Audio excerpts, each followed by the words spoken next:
the values that you carry today, the values that you've been taught by the people around you, do not have to be your permanent values. You can keep the ones you like, you can discard the ones you don't, and you can build new ones. And people feel trapped by culture, by race, by religion, that they're forced to carry these values, and that's just not the case. Yeah.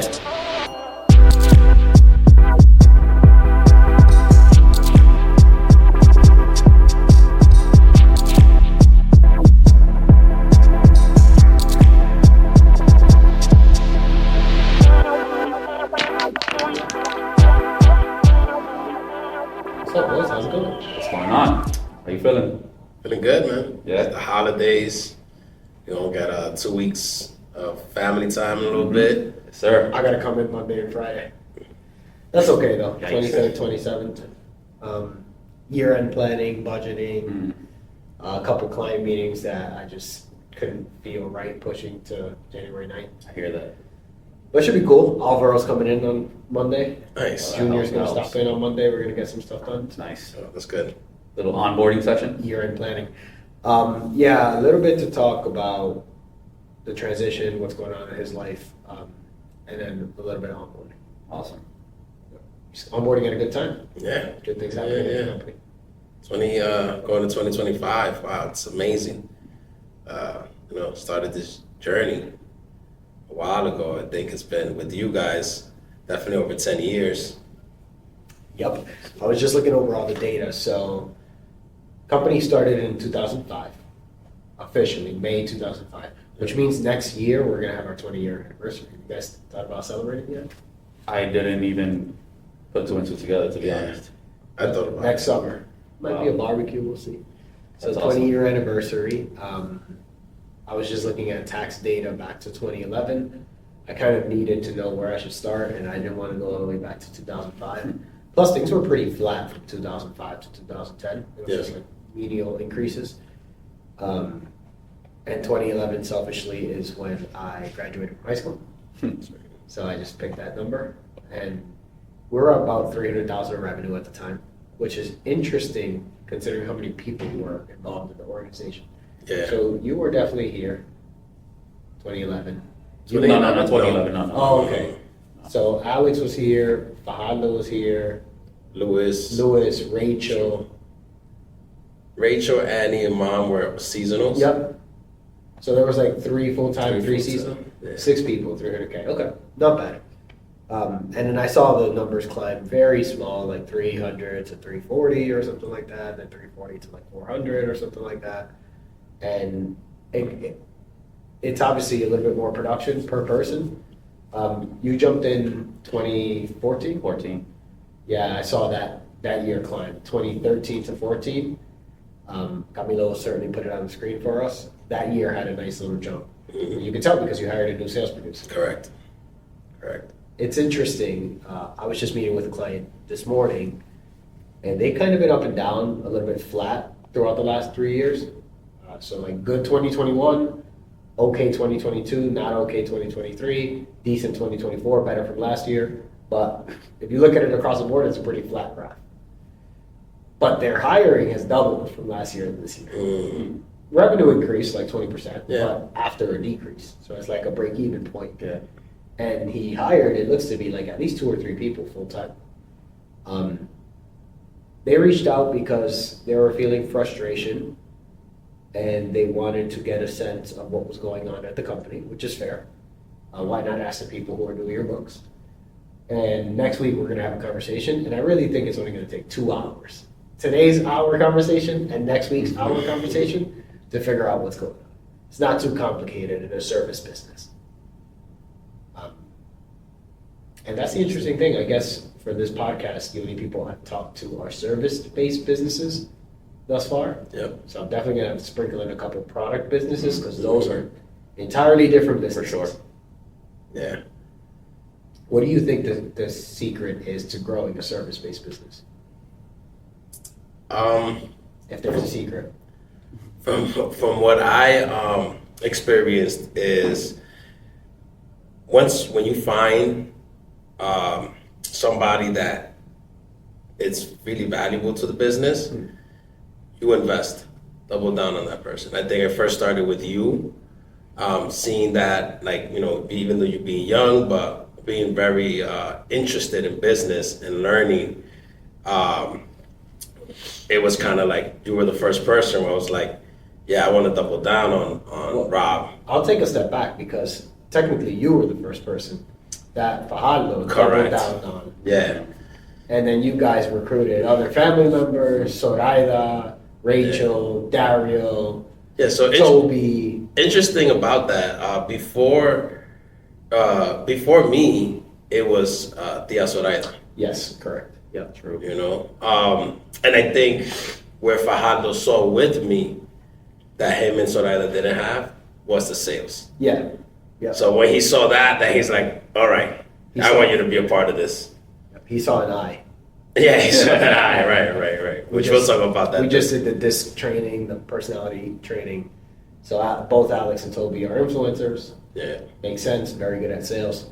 Yeah, I mean, I think that's spot on. For service-based businesses, you need salespeople. The only people you need in the beginning, and the beginning is like $500,000, you need salespeople. Anything besides that is risky in nature because it's very hard to connect their input to your company output. Correct. And once, you know, you get to the point where you need technical people, Yep. right? You need the Mikes and the Darius of the world. Of course. And we actually had, we dodged the bullet, you believe it or not, because we had that. Dario was that. And I think that was the first time that I felt I let something, I didn't take my reaction. Like I knew in my gut, we should invest in this person, Yep. be it equity or whatever it is. Well, what do you think the risk was at the time in investing in, let's say, not use Dario as an example, but a more technical person that doesn't necessarily gravitate towards sales? Me and Fajardo taking less money. So that was the how. What was the why? Why invest in this technical person?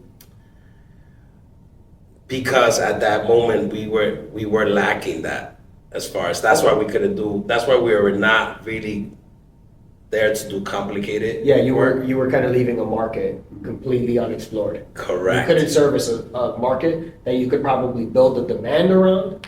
Like they could find you, Yeah. but then when they found you, you couldn't service them. So you were leaving money on the table. Yeah. What do you think is the risk involved in bringing that person on?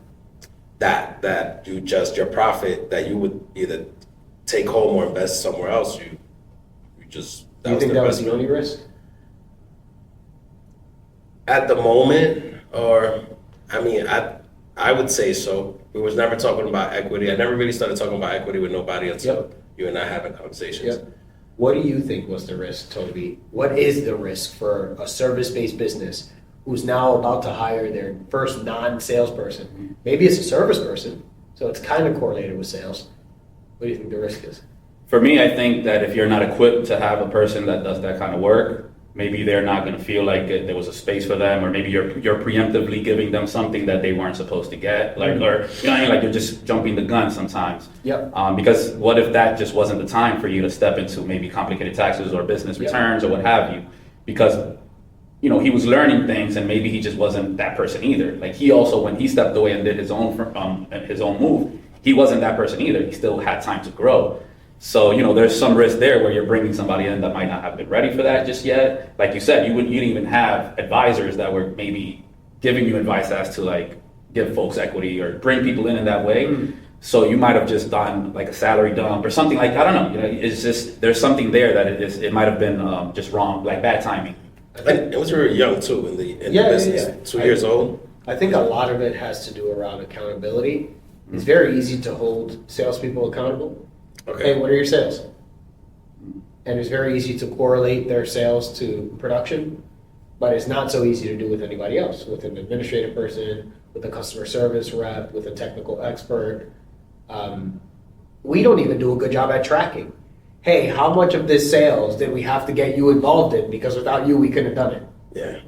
So it becomes a little bit more complicated. I just had someone text me before we started this episode, like, hey, I know we're going to chat Monday, but what do you think? When is the right time to hire someone? Do you use projections, financial projections, or do you use actuals?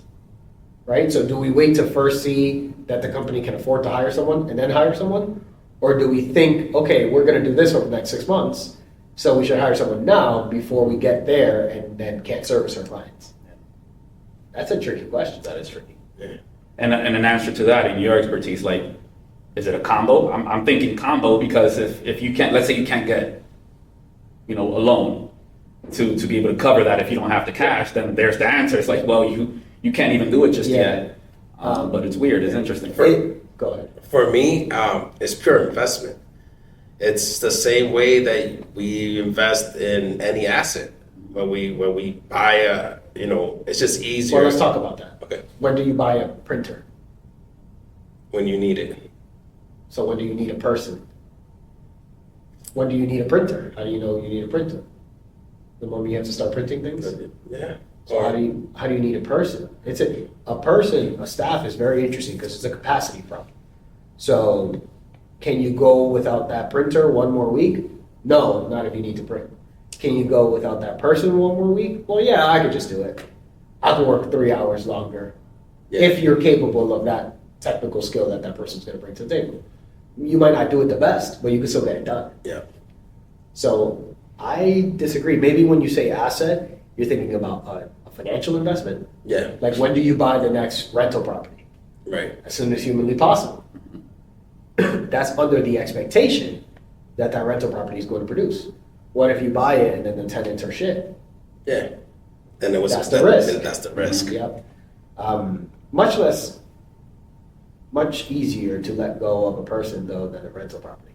100%. So it's like, yeah, you kind of should go in quick because you can kind of get out quick.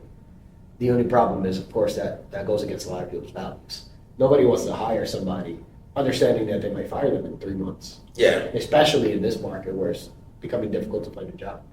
Yeah. I mean, you can, like Toby said, you can find a way maybe to work around it where it's not all financially risky for the business. Yeah.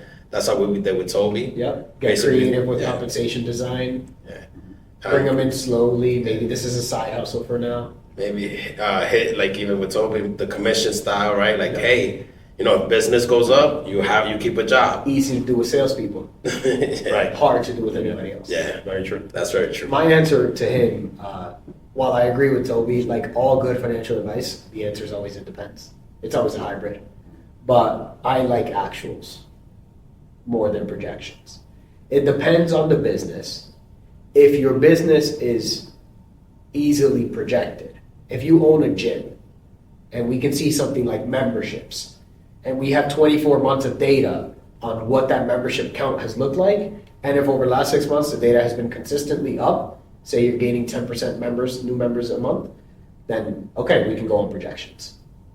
Because it feels less risky. It's risk-adjusted projection. Most people's projections for their company, especially the first couple of years in business, it's really just dreams. Yeah. It's really just hopes. This should close. I have 3 clients in my pipeline. 2 of them should close. Nobody that has 3 clients in their pipeline should expect any of them to close. Because 3 clients is not nearly enough. So to me, I think it goes back to that philosophy of say yes to the things that you're not ready for. So if you have that client that you don't think you can service, hire the client, then hire the person. Don't hire the person, and then God forbid that client says no. Now you have this person not doing anything. Yeah. So just overextend. That's the entrepreneurial issue. You have to go, capacity planning for an entrepreneur is not be at 100% all the time. You have to go to 150 and then buy yourself back down to 80. And then you got to go to 150 again, and then you got to hire someone to get you back down to 80. Unlike most people who struggle to get to 50 or 80% at their job. Yeah.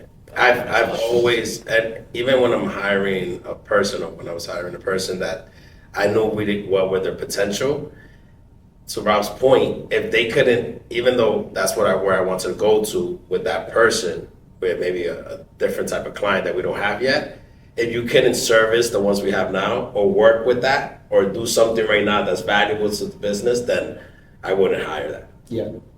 Yeah, you have to be super critical in those early hire days.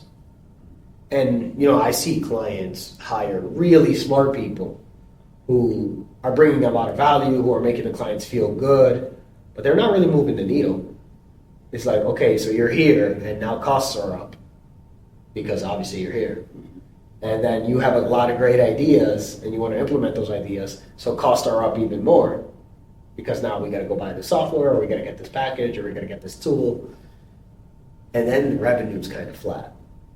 And the difficult thing is you can't expect a turnaround in a month or 3 months. So sometimes it takes a year from that person, especially if they're not a salesperson, to come in and implement new sales. Or, I have an example of a client who hired a product person. So they're developing new products that the business is selling. But year one of a new product, first building a minimum viable product, it's going to take you 6 months. And then once you have it, selling it, it's going to take you another 3 months. And then once you sold your first one, you need time to catch up to the investment that you already. Yeah. What if that MVP didn't work the first 6 months? Right. Now you Now have you to gotta go build back and build. It's tough. And that's the risky part. Yeah. This is what differs from, this podcast is definitely not geared towards a VC-backed company, venture capital backed or private equity backed, because it's not like, here's a $500,000 check, walk me through the business plan, how are you going to spend it, who are you going to hire, okay, I'm going to give you a 12-month deadline for an MVP. If you don't have it by then, the $375,000 you haven't used it yet, I'm taking back. So structured. This is for bootstrap entrepreneurs. It's like, you have your business that is your sole source of income that holds all of your life savings. You got to approach this way differently. You can't afford to take that level of risk because you're not playing with other people's money. Yeah. It's that saying that we in our culture is always friendo y comiendo, frying while you're eating, right? Mm-hmm. Cooking while you're eating. Cooking while you're eating. That's entrepreneurship. Yeah. Now, so back to JBS. So 2005 to 2011, you had a good business. You guys were essentially eating. You guys were solopreneurs, like I like to call it.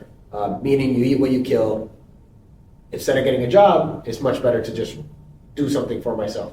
The good news is statistics show that the median income of a solopreneur is higher than that of an employee. Yeah. So those people taking that leap, which is about 80% of the 30 million businesses in the US are solopreneurs.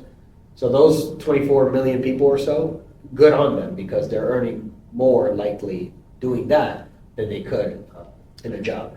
A lot of them, though, I worry about, because I know for a fact a lot of them driving Uber or doing handyman work aren't even meeting minimum wage when you run the numbers. Yeah. And then even though technically we were, self-employed, we were, whatever if something happened to one of us, there's no business, right? One thing that made us feel so like freedom-wise, I guess, is work hard for 3 months, work really little for the next, 8. And for me, that was like, this is crazy. Yeah. I mean, think about it. When you see the numbers, 300, 400,000 in 3 months. Yeah. Produce that, and then I just manage that money to pay one full-time employee. The seasonals go by, and then the 2 owners get to come and go as they please. Yeah, it's a nice little business model.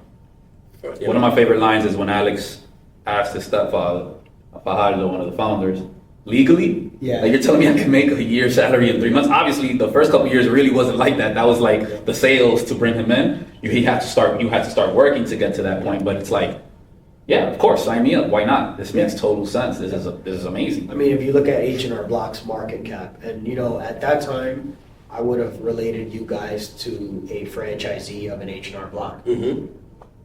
They're, last I checked, like maybe 3-4 billion market cap, meaning that's how much they're worth in the public market.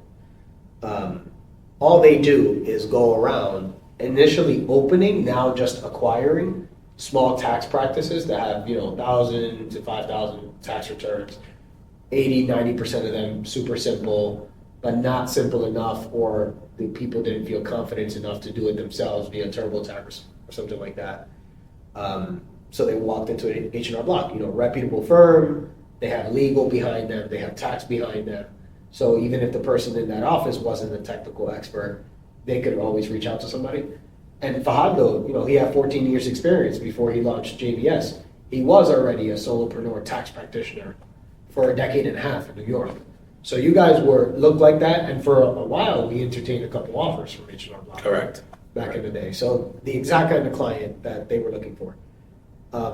I noticed things started to change when you got more serious about the kind of salespeople you hired.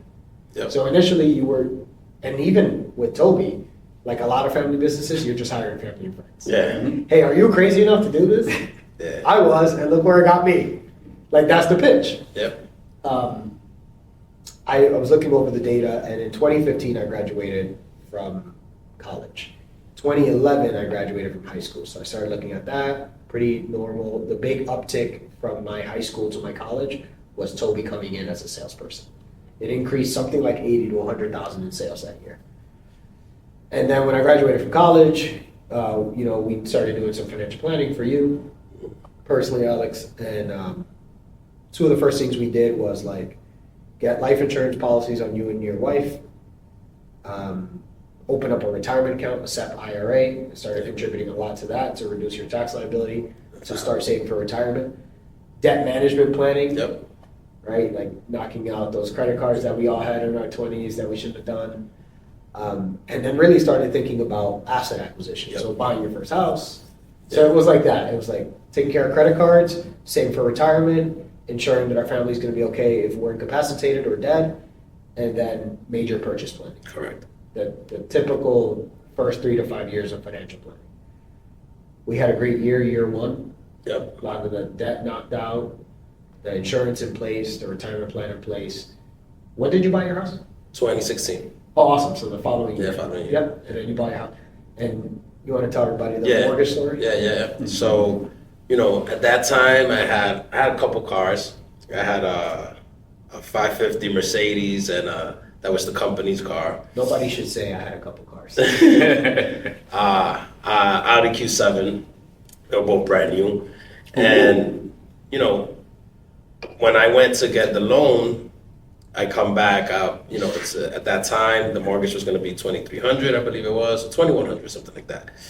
And I think 21, 22. And before I closed on the loan, before I signed the mortgage, Rob tells me, as obvious as my financial advisor. You reached out to me. Yeah, I reached out to Rob. Yeah, so when I'm telling, like, obviously every time I would do something that had to do with more than $5,000, I always talk to Rob about it. So Rob said, ask Gustavo. Shout out to Gustavo, who was the one that closed that on me. Yeah. He said, can you ask Gustavo to check a 15-year mortgage? And when I did, Gustavo ran this. Of course, he ran the numbers. It was a point less in percentage. Yeah, like 2.9 instead of 3.9. In 2016. That's 2016. Huge. Sub Yeah. 3. And then the payments were $3,000, so $700 a month. Yep. So I remember thinking to myself, I'm a spender. I like to drive nice things. I like the luxury life. That's $700 a month. I know I can do it, but I don't want to be really that tight. I want to have to. That was a car payment. Yeah, that was one of the car It was like payments. $850. Yeah. It was a little more than $700. So when I brought that up to you, that concern, you gave me a very great confidence. Kind of like, and that's great to even say that to you. The confidence with John was saying, the podcast.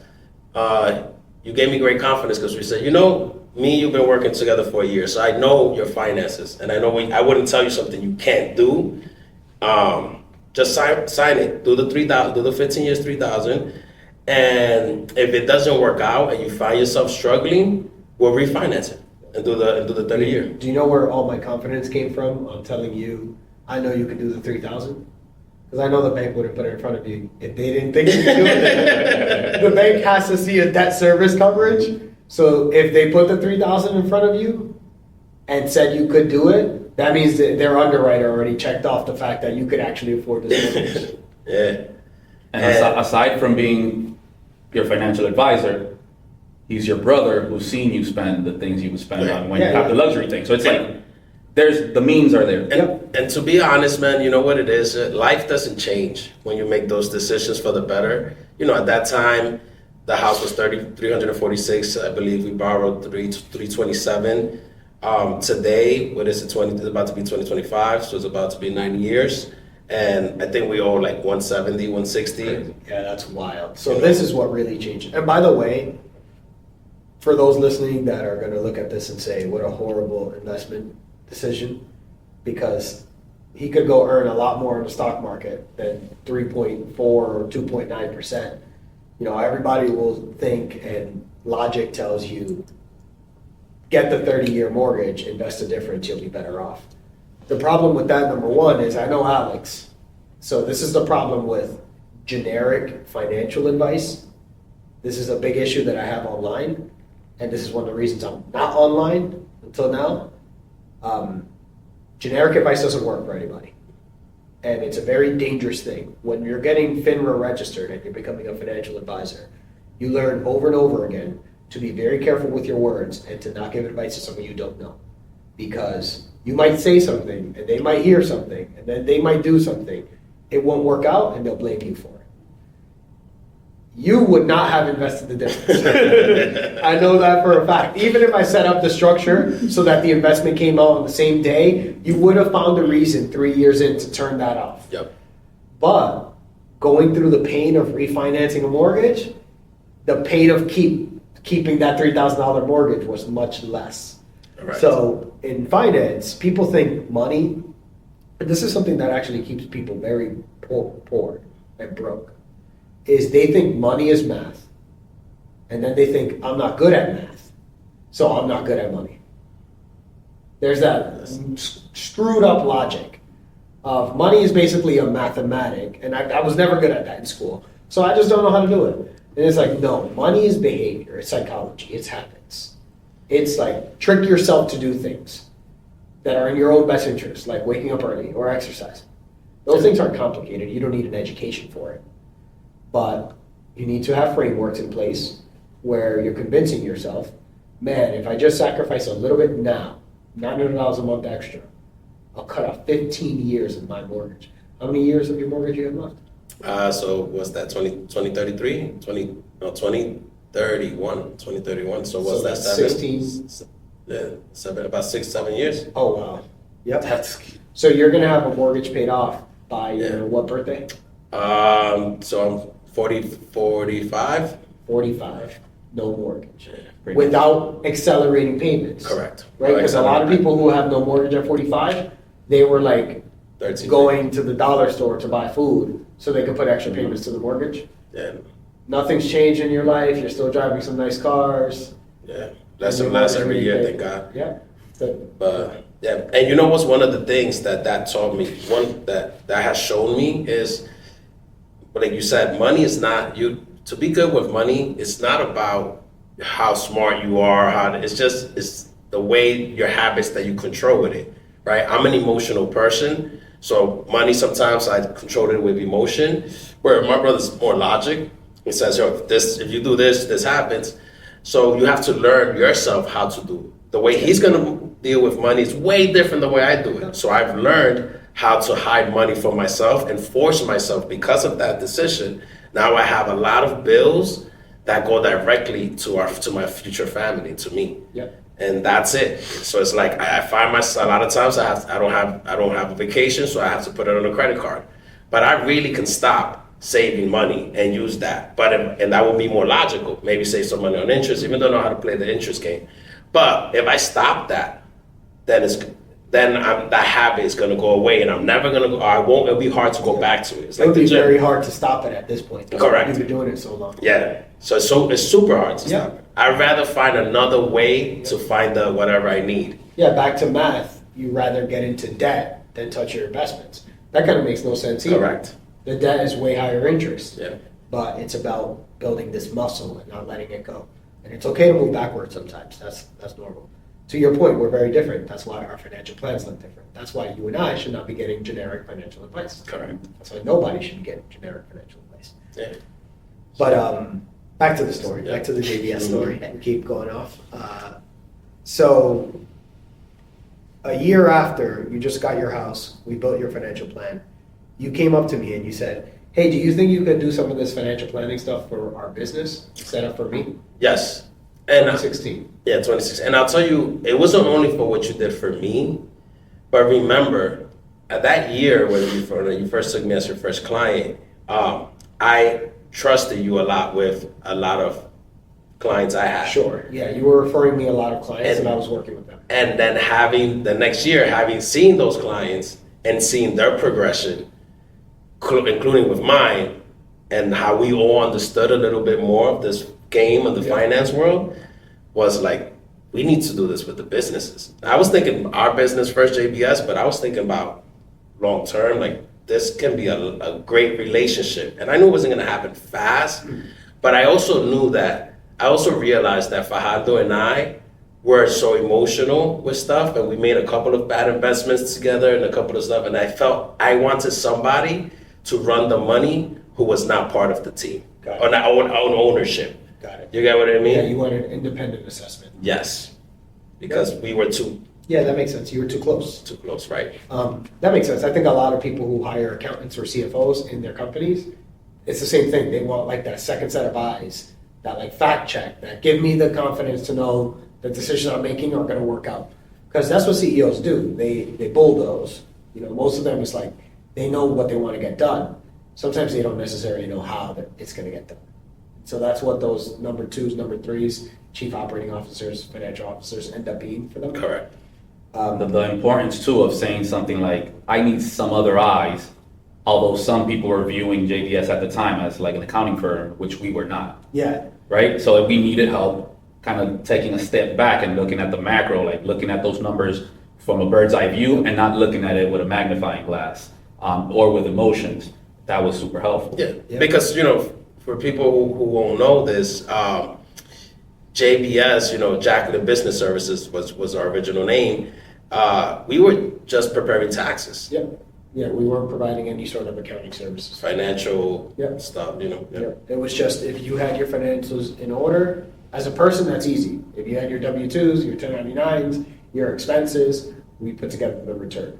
If you were a company and you had your financial statements, we put together the return.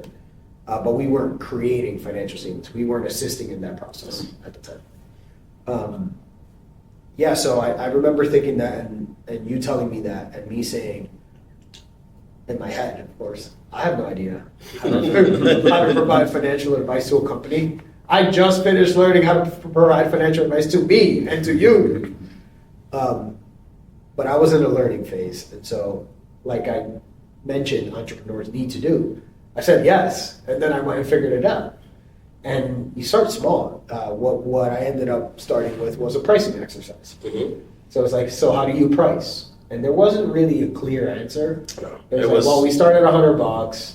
If it's a house, if it's a house, it's 300, and we just developed a simple method that we're still using today to say, well, we have, and every business has something like this. They have these technical points that you can point to. For us, it was tax forms. So tax form 1040, tax form W-2, tax form K-1, and our software even has a pricing sheet where you can set a price per form. And there's 80 of these forms, like commonly used. There's a lot more than that. Yeah. So we just went down the gamut and we priced out each form and then we put it to the test. Okay, great. So now we have a mom come in with 2 kids who had 3 jobs over the course of last year. Put it through the price exercise, see how much it comes out. Oh, that's too high. Drop the price on W-2s because that's too high. As I was saying to a client earlier, pricing is not a science, is an art, but it requires some sort of scientific solution. So our scientific solution was, well, we'll set up our price modeling based on tax forms. Yep. The art was then, okay, how does it feel? Who would it resonate with? If we brought a client in from last year, this year, how much would their price change? And how can we explain that? Is value changing at all? And so you kind of take this artistic, scientific approach, going back and forth till it feels right. And unfortunately, that's what pricing is. Like, yeah, you do some competitive analysis, you do some modeling to where your prices were before, but really the right price is when a couple of people are saying no to the service. You know you're underpriced when no one's saying no to the service. You know you're overpriced when everyone's saying no. And I don't have the exact science down yet. I'm sure with more years of data, I'll get closer. But really, it's just me trying to make sense of the madness. Yeah. Like sometimes we can invent whatever kind of data that we want to see. I think that for the small business owners and even for big businesses, there's just an art to pricing. And the art is, well, how much can you get away with while providing a significant amount of value? And if you find a way to connect those two things, price and value, then you'll win. For people struggling with price, it's because you haven't made that connection. Yeah. Would you say that the difference between the science and the art might be different depending on the type of industry? Let's say service versus product and blah, blah, blah. It could be the same industry and different types of people running it. It varies one-on-one, independently. So there are some tax firms. So we still have our foreign price. Yep. And I think our 1040 is still at like 100 or $125, even 15 years later. There are some tax firms that just say, our minimum price for a 1040 is $1,500.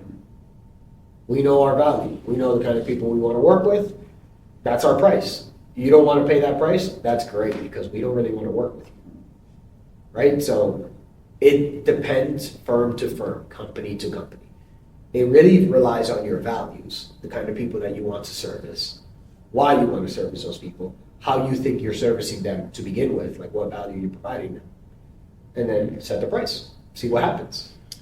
And I feel like we got some pushback, but not as much as I first was thinking about. I remember Rob again giving me the confidence, like, bro, this is right. This is like, look, and then comparing to everybody else, we were always underpriced. We still are underpriced, in my opinion. But what happened was, where I think clients didn't really complain too much, is because we had years of giving that value, the value of off-season being there, giving them copies, picking up calls all the time, doing things that being reliable. Being reliable. That's the value. So that's an example of value, right? Reliability. That was it. That's one that's missing a lot in your industry too, in our industry. And that's what and that's kind of the same thing that Rob's been teaching the young people, and even all of us, is first give your value, then put your price. Yeah, I learned that from Gary Vee. Gary Vaynerchuk. Jab, jab, right hook. Right? It's like deliver the right way to sell in his philosophy, in my philosophy. I love how he put it together. Is like deliver value, deliver value, deliver value, deliver value, ask for value in exchange. That's it. Yeah. That's the concept. And people like working with people like that. And you like working. I'm sure you have some ideas that come up. I'm sure you bought a car from a few people in your life. I'm sure there was one person you bought a car from who you really enjoyed buying a car from. Correct. And I'm sure the other people was a really shitty experience. Yeah. Same process. And to that point is one of the reasons why I was so eager to partner up with the both of you and be with that, because you guys both, in different ways, delivered value to the company before getting to be partner.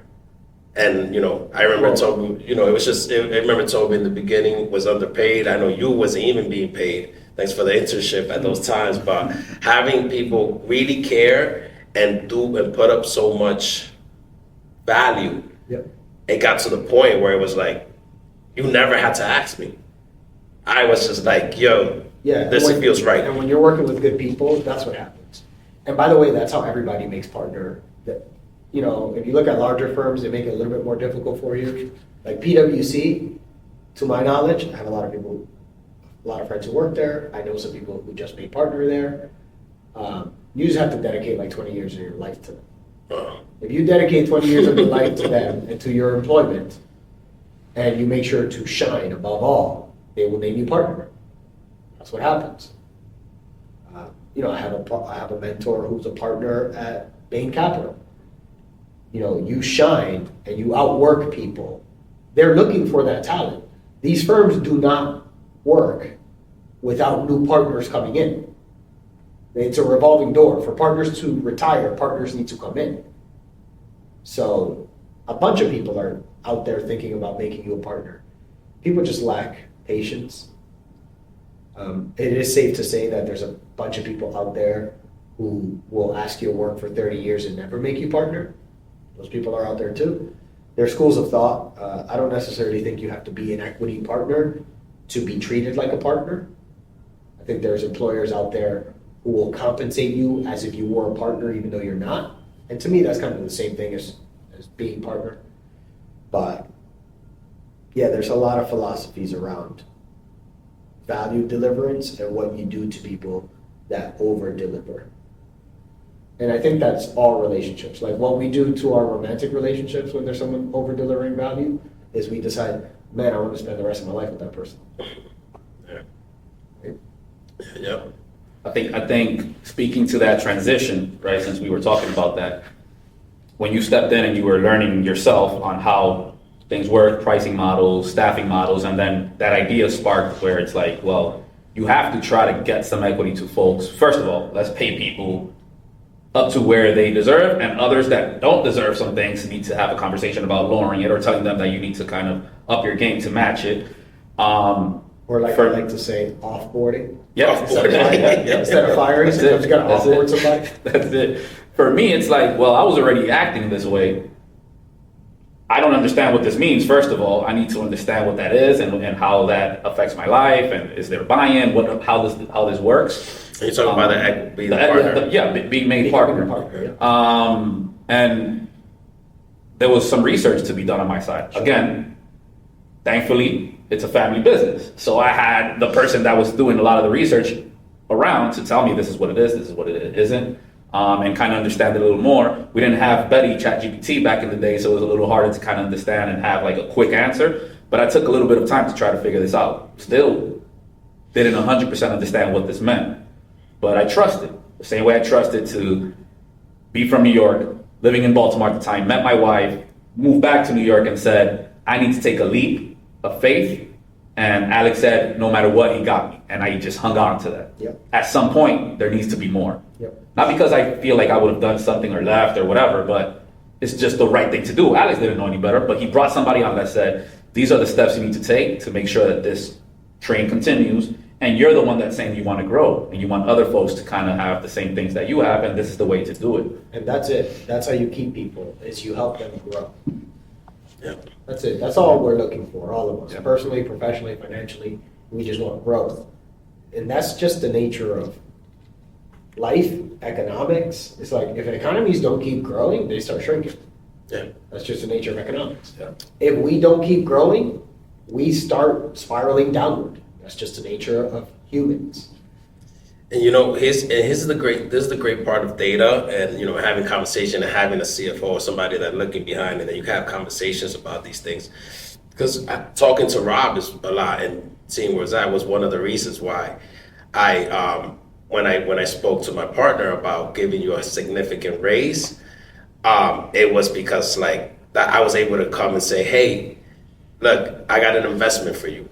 Without telling him what the investment was. And I said, what was it you said, right? You saw that when Toby came in, the company 80, 100K. Yep. So I said, I got an investment for you. If you invest this much, you will make in 3 months 100K. Yep.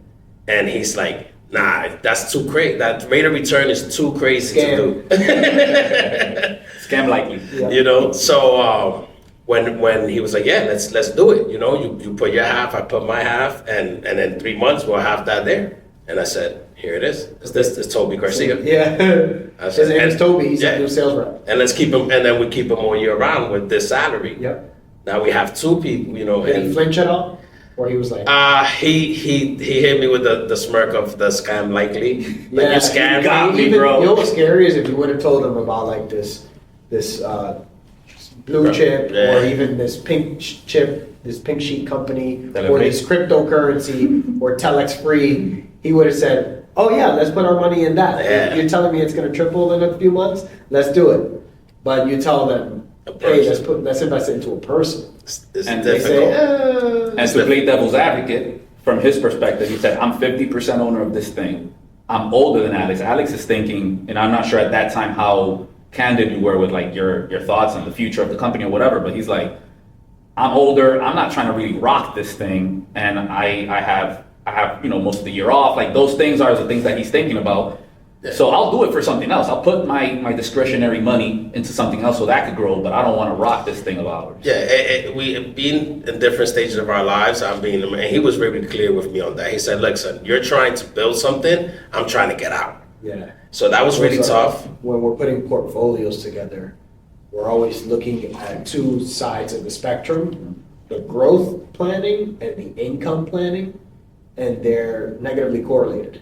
So the more you want of one, you have to give up the other.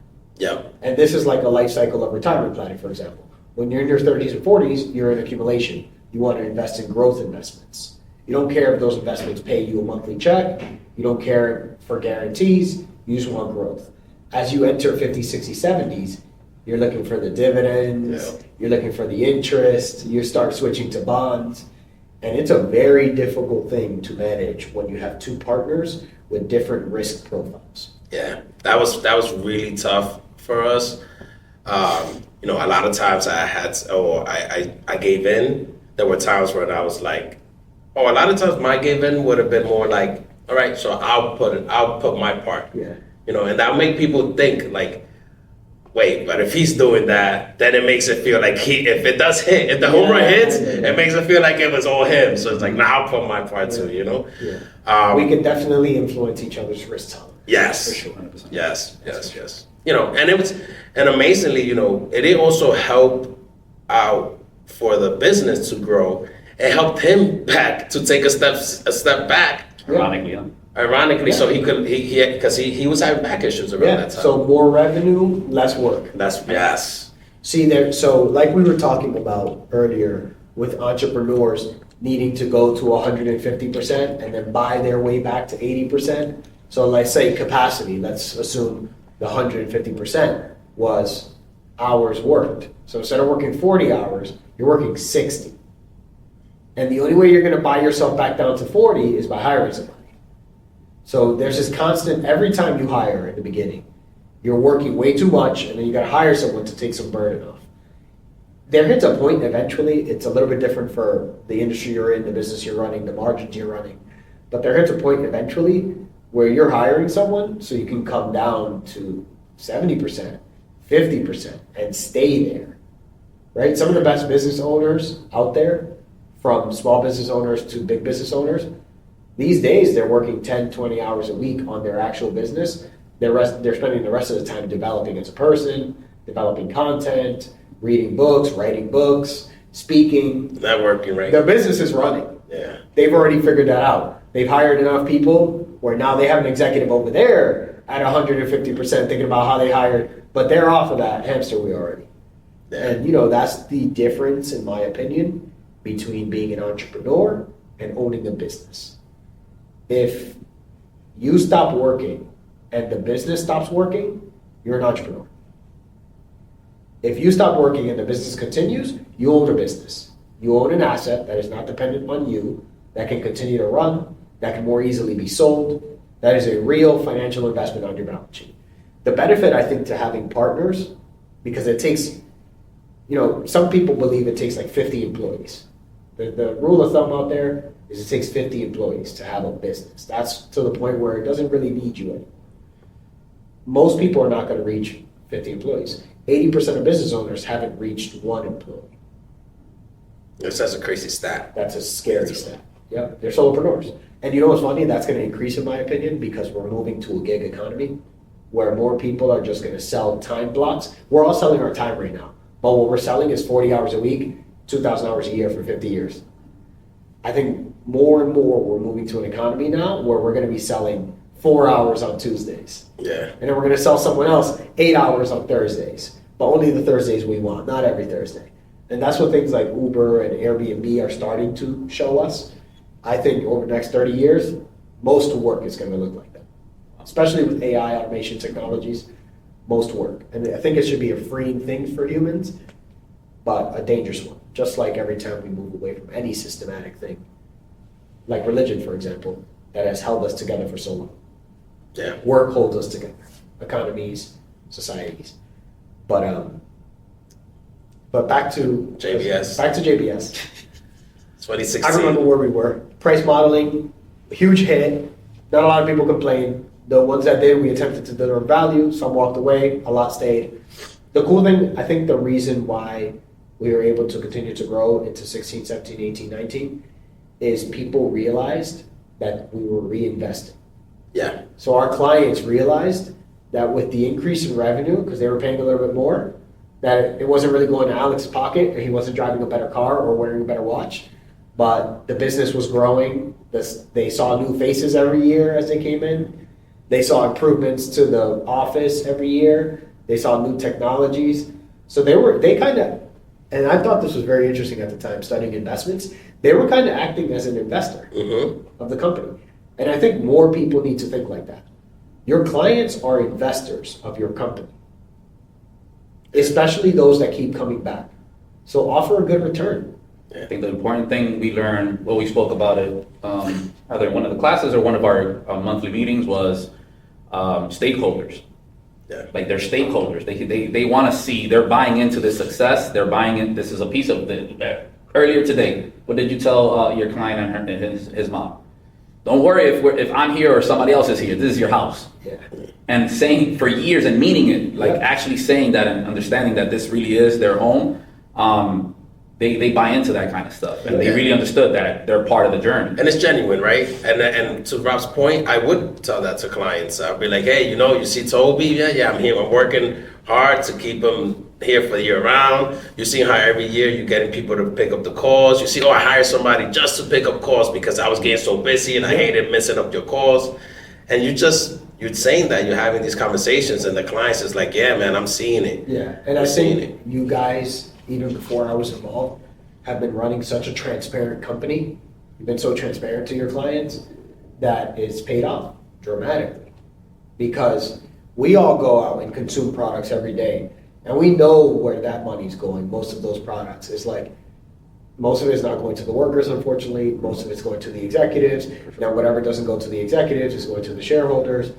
And the biggest problem in today's society specifically, and we're seeing this with what's going on in the US and in media, we have no idea who the shareholders are. You realize that? When you hear, like I'm drinking a Diet Coke right now, when you hear about the shareholders of a Coca-Cola, who comes to mind? Warren Buffett. Warren Buffett. Yeah, he owns a lot of Coca-Cola. But he doesn't. Berkshire does. He owns a piece of Berkshire. Yeah. So through Berkshire owning Coca-Cola, Warren Buffett is a significant investor. But minute, once you dilute that down, Camilo will throw the graphics up on the screen. What percentage of Coca-Cola does Berkshire own? What percentage of Berkshire does Warren Buffett own? So you can kind of go down this path. Do you know what Warren Buffett's going to do with his wealth? $100+ billion that he owns? I don't know. Yeah, he's already opted to donate 95% to charity, 95% the day he does. Probably not the day, because that would be horrible estate planning, but he's going to donate it all. So it's like, whose hands do you want this money in? Because I hope he gets richer and richer and richer to the day he dies, and I hope he's thought about it long and hard, which I'm sure he has, which charitable donations, where, how often, over what period of time. While he's not giving them the cash, it's staying in investment, so it's still growing further. We need that. Yeah. We need more of that. And then, who else comes to mind? Coca-Cola. Who owns Coca-Cola?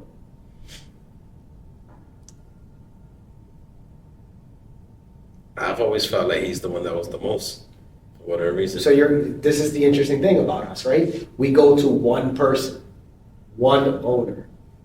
Most of the stock market, most public investments in the stock market is not owned by one person. Elon Musk, Jeff Bezos, who I know for a fact, owns like 10% or less of Amazon. And that's one of the most concentrated holdings in history. It's insane that he still owns 10%. That's crazy talk.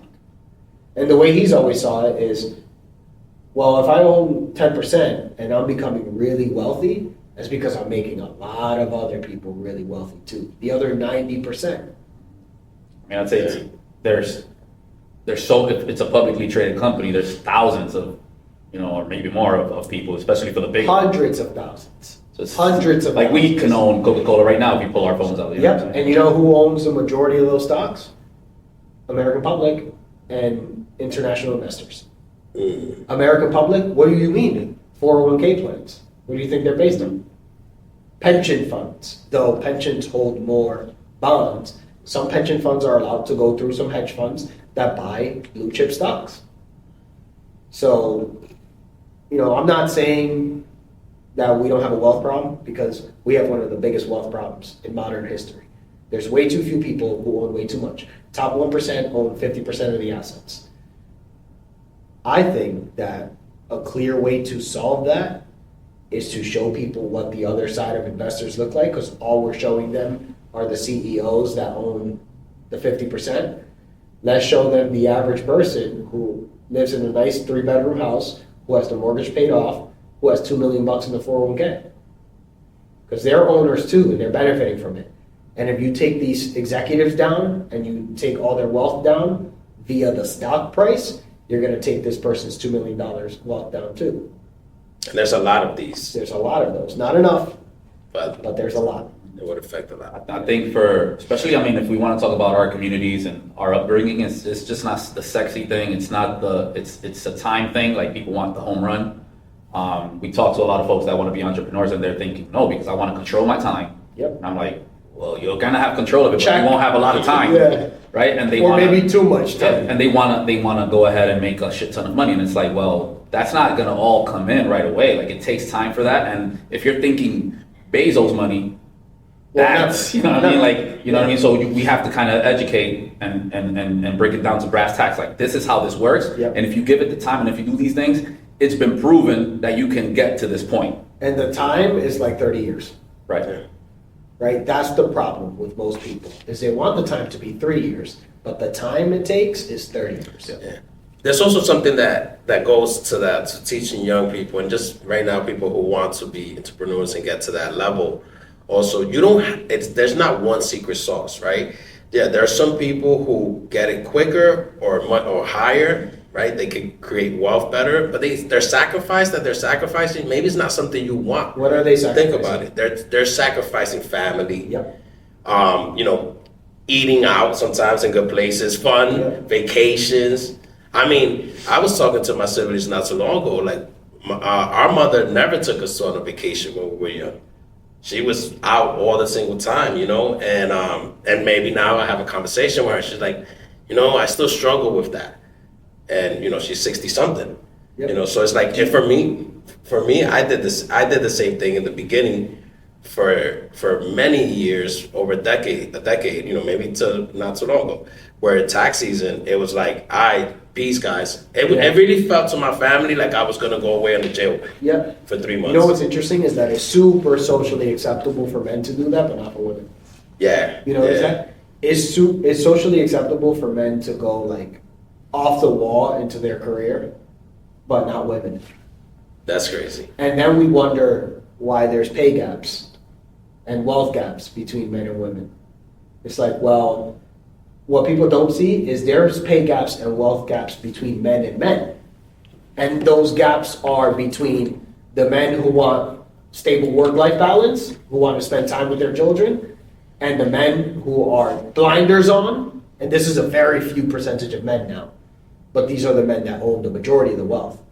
Blinders on, working 70, 80 hours a week, 10, 20 years straight, missed everything under the sun. Forget about soccer games and whatnot. They missed everything, but they got it.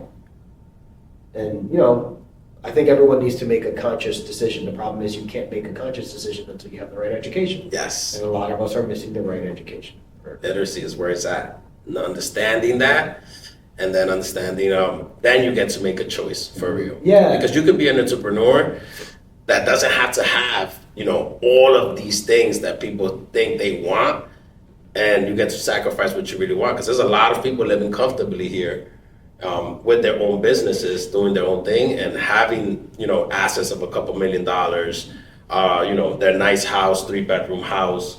They don't have to go for that, that person that has everything, or, the CEO. Try to be that person. It's like, All right, there's a lot of sacrifices that come with that. Warren Buffett, right? Didn't he say he sacrificed so much family time to build a thing that he's about to give it out to donation? Yep.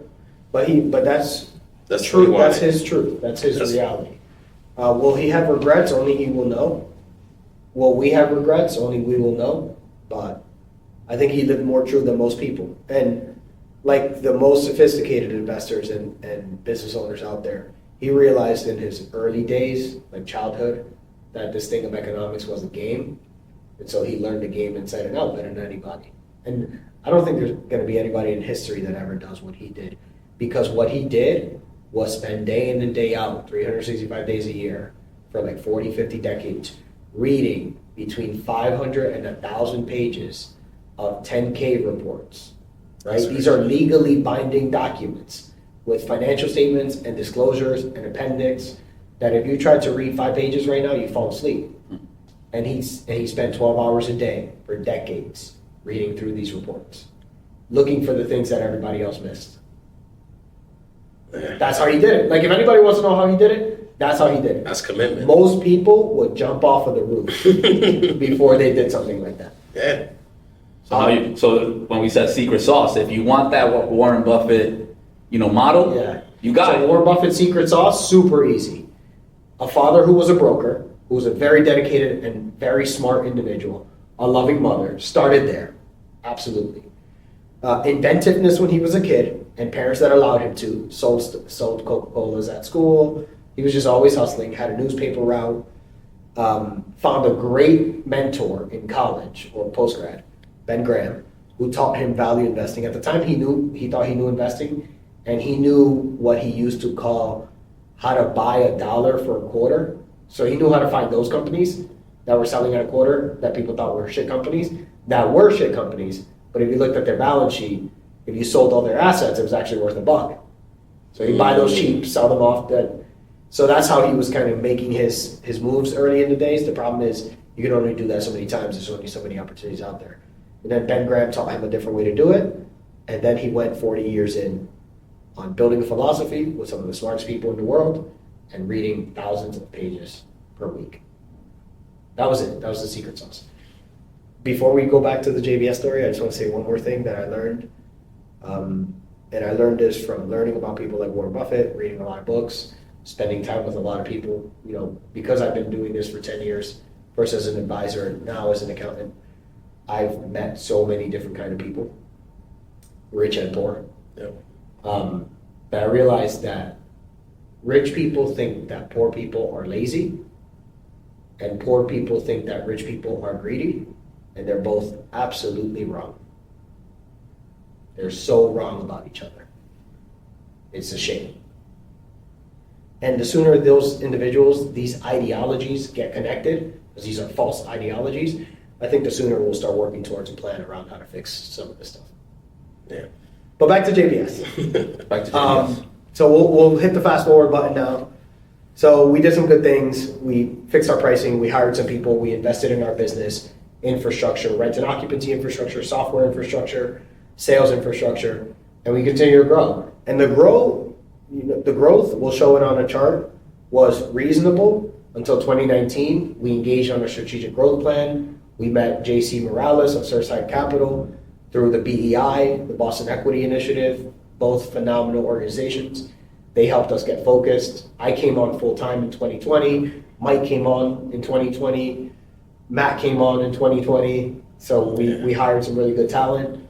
For the first time ever, we hired good talent that were not all totally family, and that were technical accountants and technical experts. Yep. If I may call myself that.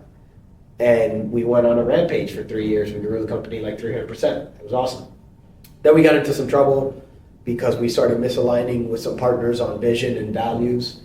And Alex got us out of that trouble by separating us from those partners. And in July of last year, 2023, Alex, after many bouts of frustration, allowed me to kind of take over. And I've been building a new direction in this company ever since. I think a direction that's more closely tied to our vision, mission, and values, though those are changing a bit. Actually, we'll have this conversation now. Screw it, publicly. I've been looking at our vision, mission, and values, and I'd like to change some things. And when I think about values, I'd like to change the family value. Yeah. Have you heard this? I haven't heard it from you personally, but from anybody. But I've kind of felt that Why, we're going why there. do you think? I think because the family value got us to where we're at, it's not going to get us to where we're going. Why? Because this is not a family. This is not a house. This is not Ayana, Bryson, Carter. I've been struggling with this one because it feels like a family to me. It does. But we need to be very careful about this. I don't like being dishonest with people. And in a family, honesty holds supreme. And in a family, you don't get fired. Yeah. And in a family, you don't get put on a performance improvement plan when your performance is not doing well. Which we should. Maybe you stop talking to people, but you don't put them on pips. You don't play with their money. Yeah. In a family, you don't ask someone to put in PTO. And I want to be very clear with people that while we'll have the best traits that I think a family has, which the one I'm looking to replace that one with, I haven't decided the exact terminology yet, is growth. Because we are invested in your personal growth. Correct. Sometimes more than you are. Yeah. And that will never change. Seeing people do better for themselves, personally, professionally, and financially, is a core value of ours. And that just seems more real when it comes to wording. When I think about a lot about family and what it is, and it's funny you say that about the growth, because that's what I see, right? When Toby came in here, when we said I wanted to see him grow, my family, I want to see them grow. So it was about that. So that makes a lot more sense and clarity. It's just more clear. And in a family, growth, unfortunately, is not the underlying value. I think happiness is. I think we want to see our families happy, but we want to see our staff grow. Yeah. While those two things are sometimes happening at the same time, they're not always happening at the same time. Sometimes the way that someone's going to be happiest is to exit this company. Yeah. That's not what's in the company's best interest sometimes, but it's what's in the person's best interest. Now, I want to continue to support that because I want to see them grow. Yeah. And so there's situations where you can be happy and growing. There are situations where you can be happy and not growing, though those are fewer. There are definitely situations where you are growing and unhappy, especially while you're going through it. It might not feel like you're happy. After the fact, you'll be happy you did it, just like the gym. Right? But during it, sometimes there's those bouts of not necessarily unhappiness, but uncomfort. Yeah.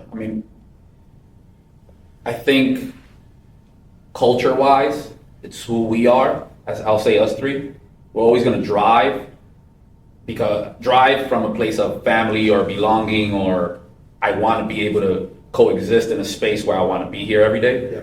So I think that doesn't go away. The feeling doesn't go away. Yep. The words on the wall on documents, it gives it more of direction as to where we're going, where we're at right now. I think it's going to feel more like us if we change that. The wording or whatever, we'll figure that out. But I think I agree. I don't think that changes anything. I don't think we're living that on a day-to-day professionally. For some right now. people, it's going to shock their world, I think. And for other people in the firm, it's going to feel like a weight off their chest. Because there are people in the firm who are not family, who look at that value and they see a little bit of, while they're not thinking about this consciously, I can see it, they're thinking a little bit of like classism. Like, some people are family and we are not. Yeah. And we need to do away with that. I agree. Before we grow. I agree. Because we're all on the same team. One team, one dream. Honestly, I prefer to change it to one team, one dream. Because we are a team and we do have a uniform dream. It's perfect timing too, especially with the mentorship programs you've been running. I thought you were going to say Christmas. Christmas coming up. But yeah, it feels right and good because we, for the first time ever, I do feel that every single person, all 26, it's 26? Yep. All 26 people in JBS is focused on their personal growth. Yep. And that's finally professional. Yep. Personal and professionally. And that's feeling more important than the family aspect of having that. And to Rob's point, there's some people who will be shocked, but those people how I feel would be shocked, I feel are a little bit more now, not as much because they kind of understanding the growth. But I do definitely know there's going to be people who will be like, good. Yeah, because this is what I needed. These are culture shocks. Yeah. But culture shocks are necessary, especially at break points. We're at that point now where we're at about $2.5-3 million in revenue. 2 and 3 is usually that break point for me with businesses, where it's like, if you're going to go to 5, you need to start doing things very differently than the way you're doing them now. Because it's nearly impossible to just double all of your activities. Like if we sit here and build a plan around how we double the amount of tax returns that we do, how we double the amount of accounting clients that we have, the payroll clients that we have, we're looking at like a 10 to 15 year roadmap. If we start thinking outside the box, I think we can get to 5 million in 3 to 4 years. Yeah. Maybe even faster. Also, we need to understand that when we decided to have those 3 different statements or what have you, we needed an identity. We needed to put pen to paper as to who we were and who we felt we were at that time in 2019. Yes. We're not those, Yeah. or we're not that firm We've anymore. grown. We're not those people anymore. Yeah. I told you guys this when we first built the plan in 2019. We said we're going to take this company to $10 million in sales. I have no idea why we said that. Like that's what we said. Nice number. It's a nice round number. One reason that it stuck to me, why I was interested in that, 0.4% of businesses get there. Yeah. 0.4%. So I thought, I want to do some shit that only 0.4%, that 99.6% of people can't do. That's just my personality. But I'm glad we got over that, and now we're building real goals, and I'm excited to build what the real number is. We haven't done that yet. I know we want to go to 5. I know we want to keep margins good, because margins were not too good over the last few years. But I also know we're fair people, so when we say keep margins good, it means spread the wealth. We're not sitting here saying each of us needs to make $500,000 as soon as possible. I know that if we're ever making $500,000, any of us, it's because a lot of people are making a lot of money. Yeah. Bezos is on another planet now, but it's the same mentality. His mentality was always like, I'm going to own 10% of this thing, and I hope that the 90% gets super wealthy, because then I will get wealthy. And if they fail, that means I failed. So now we have accountability. So I'm excited about where we are. I'm excited about where we're going. I'm excited about our doubling down of accounting products. The product that fits the mission best for me of empowering individuals and small businesses to live their best financial lives and to stir up economic development in our communities is our accounting product. Yeah. Because by helping small businesses grow, we help them reach new levels of employment, so now people have jobs. We're also influencing them, whether we know it or not, with our philosophy, which means they want to pay their people well, and they want their people to have good work-life balance. It means more wealth staying now in hands that we know. Because, Lawrence, Methuen, Lowell, I just had a presentation last week about this. They have great economies, billions of dollars in GDP flowing through these. I can't believe Lowell has 1.1 billion in a medical and social workspace. And it's like, where is that money? And most of it, after going through the trickle-down effect of trickle-down economics, so, it goes to employees, and it goes to rent, and it goes to insurance companies, all that jazz. A big pot is going to major holding companies, large, nursing homes, rehab centers, hospitals, a lot of which are private, and a lot of which are held not in people's 401ks, but in privately held wealth plans with a few owners. So I'd like to just see that diversify a little bit more. And the best way to do it is to have the people who live here own here. Yeah. That is really the way we can empower the community. Yep, I think so. And I think that if we just drive the needle a little bit, it might be enough momentum to ask other people to try it. Yeah. It's, I personally feel my bad. Okay. I feel like, although it's a beautiful statement, I agree that now we can live it a little bit more. I didn't see when you said it first because I was still kind of in the old guard of JBS where I was like, well, yeah, I feel like that's a disrespect to what I do because I feel like I'm empowering my people by giving them some tidbits, but that's not the point, right? It's like now we're thinking generational. Now we're thinking changing communities, not just one person, not one individual, not just myself. And, I don't mean to take away from the tax product because the tax product delivers a ton of our mission. It just doesn't do it as much, I think. For sure. But honestly, I think if we wanted to, and we can make this decision today, it could. Like if we actually sat down, so what are the ways that we can drive this change? One that you've been working on a lot, Alex, is I'm getting everybody investing in their 401k. Right. If we made that more of an effort to tell our team and train our salespeople, hey, I don't want you to sit down in front of anybody without asking about the 401k and telling them they should enroll to 3% at least, and here's why, then we're living the mission. Yeah. For sure. Right? Yeah. And we could do this everywhere. We don't have to do this in one place. I think we should try our best to do it absolutely everywhere. And I think if we do that, we get to 5 million way faster than if we think about doubling our tax returns and doubling our accounting profit. What people don't realize is what money is. I don't think people have the right definition of what money is. And it's really just an exchange of value. Yep. And so if you just try to become more valuable to people, you don't even have to wonder where it's coming because it's coming. And if you just focus on the money, you're not going to get it because you're focused on a transaction. You're focused on a piece of paper or a piece of plastic. And that's not what money is. Money is a form of communication. It's the way that it's the universal language. And we only talk, we only use it when there is an exchange of value. And so if we just focus more on communicating effectively and providing value and expecting some in return relative to how much we've provided, we'll all become wealthier, not just financially. Yeah. I mean, I wish people would pay attention a lot to, the reels when these successful people say, just work on yourself and then your value and the money will come. Yeah. The same way that they pay attention to, you could be Bessel, you could be this person, Warren Buffett. You could buy a jet. Or even worse, the people who sit there on a reel and will show you $20,000 in single bills. Like, hey, you want to learn how to do this? Yeah. It's like, stop looking for shortcuts. Yeah. You don't get anything good from shortcuts. And sometimes even those that do the attention grabbing things, the clickbait stuff, they have those videos where they're like the grind, the hustle, then the money. But that's where you get the clicks from. Yeah. But you're not paying attention to the other ones, right? You're gonna click on the ones that have more views and more of the stuff you want to make money fast. That's just faster, easier. That's what especially nowadays. That's what people. I think that's going to change too. Yeah.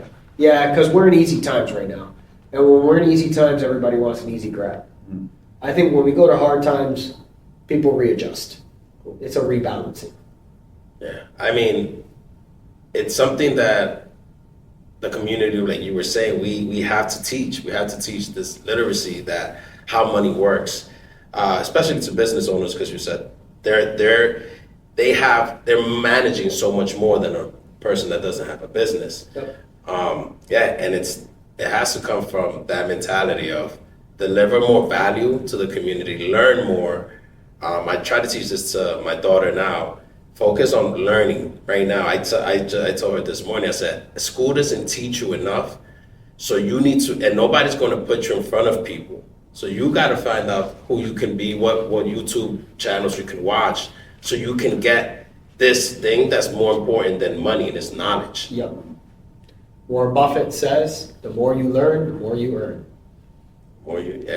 And he was reading 500 to 1,000 pages a day. He should know, right?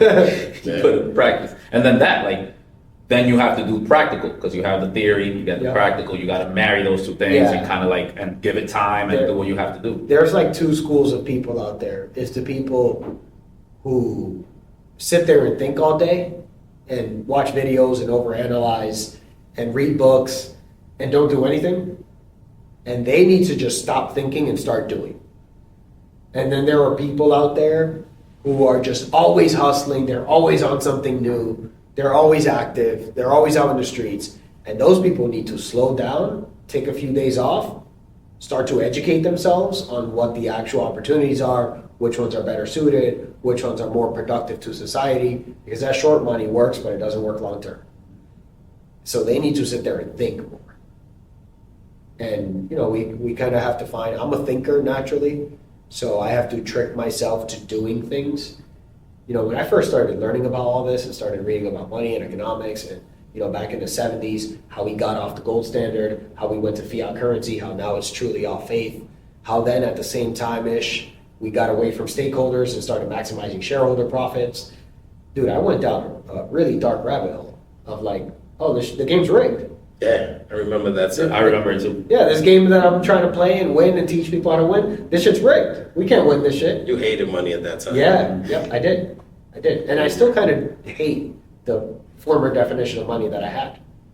But I just learned, I matured, you know, and got away from the existentialism and the nihilism that I think a lot of us fall into between 18 and 25.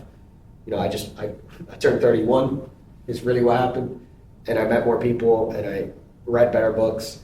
And now I just realized that it just takes framework change. You know, it takes what we call like a paradigm shift. You have to have this opinion of how you see something, and you need something to come in and whack your opinion and show you that there's an entirely new way of looking at things. That's a paradigm shift. And it took a couple of those for me to realize, all right, I can't sit here and think that life sucks. I got to do something about it. Yeah, that's powerful. Yeah, that was bars. You know, yeah. I used to, I wouldn't even be able to get in a car without playing music, loud music. So forget music. My thing had to be boom, boom, boom all the time, 7 a.m. I remember friends would be like, damn, you really do this all the single time you get in a car? And they was like, yeah. And now I'm at the point where I don't listen to music unless I'm in a music environment. And me alone in a car, it's not a music environment. So, you know, I'll listen to podcasts. I'm excited about these YouTube episodes that are about to come out. And Spotify. And Spotify. Everywhere else. All major streaming platforms. Yeah, because honestly, even things that I hear when I hear you guys talk and even with a lot of people that hearing it over and over and over again, it's the same thing as hearing the music over and over and over again. You hear a song over and over and over again, guess what happens? That influence, that sticks. You feel it. So when you get to hear, you know, these conversations that have never been had, I never had these conversations, even as a businessman, a successful businessman, never really had, to hear them over and over and over again, I can see the change that you don't know it's happening, but it is, you get influenced. Yep.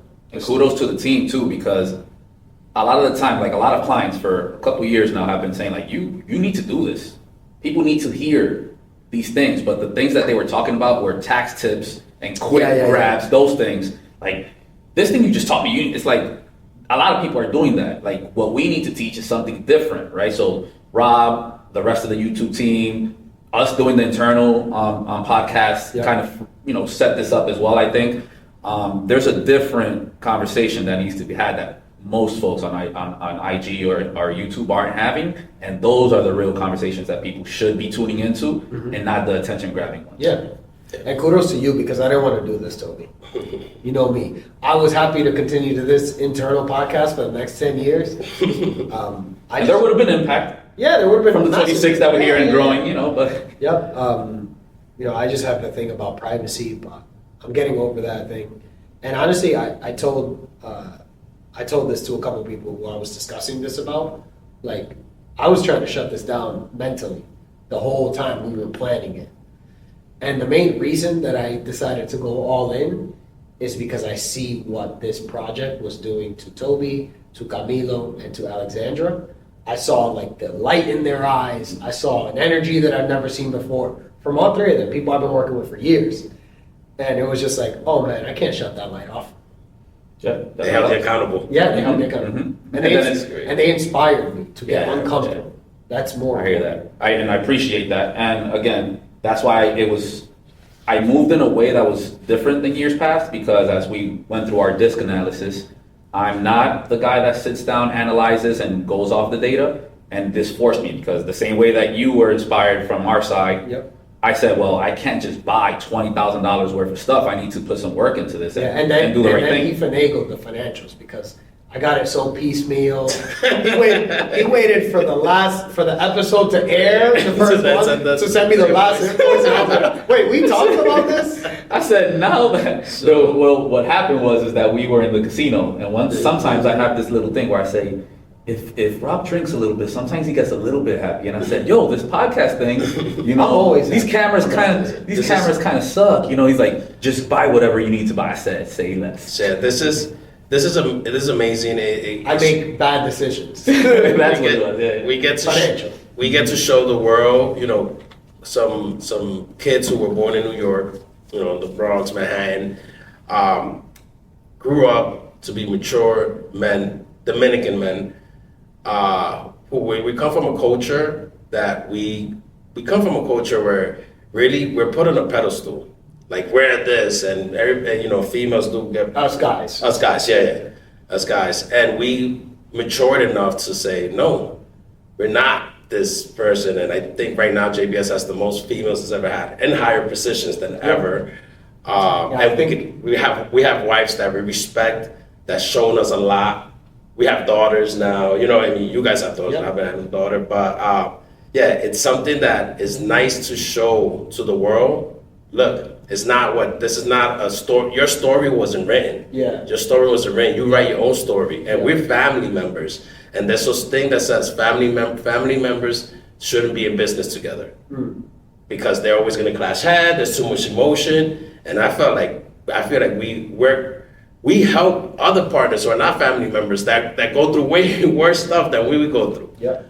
You know, so this is something to show. I think you're pointing out a very clear message that is essentially what I've been working on personally since I got out of college, which is the values that you carry today, the values that you've been taught by the people around you, do not have to be your permanent values. You can keep the ones you like, you can discard the ones you don't, and you can build new ones. And people feel trapped by culture, by race, by religion, that they're forced to carry these values, and that's just not the case. Yeah. And now I got a girlfriend. That's a perfect way to end it. Listen to the end, guys. Later.